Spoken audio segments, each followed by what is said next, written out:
My name is Alfiaz. I'm the coordinator of the European Parliament's Anti-Racism and Diversity Intergroup.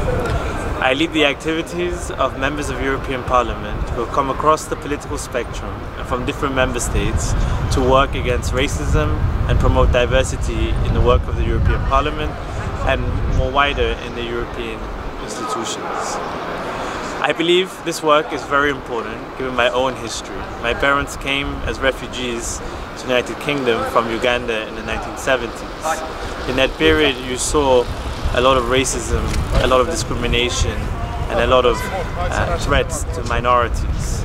And unfortunately the situation in Europe today seems to be getting worse.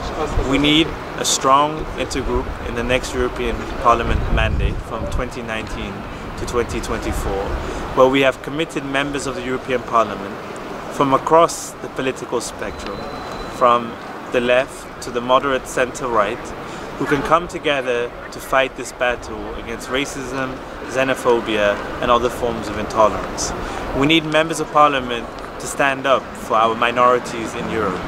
We need to have a truly intersectional approach to combating racism, discrimination, xenophobia and other forms of intolerance.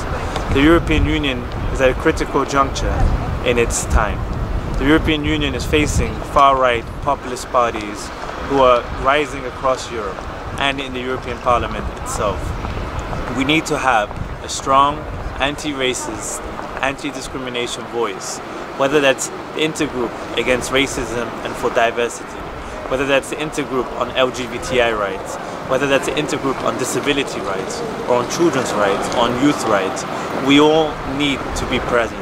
We need these intergroups. We need these intergroups to work together. Because what I've seen in my work, what I've seen in my family, is that discrimination, racism, xenophobia is not just an issue for one person or one community. People are part of or have multiple facets and are victims of multiple forms of discrimination. Whether it's Muslim women wearing headscarves, whether it's black LGBTI people, whether it's Roma migrants, everyone, all of these groups face not only the discrimination that's aimed at their own community, but another form of discrimination. And that's why we need to stand up. We need to stay strong. And it's also why I believe that in the next intergroup, in the next mandate, we need an intergroup that fights against racism, promotes diversity, and brings all of these communities together, because together we are the majority.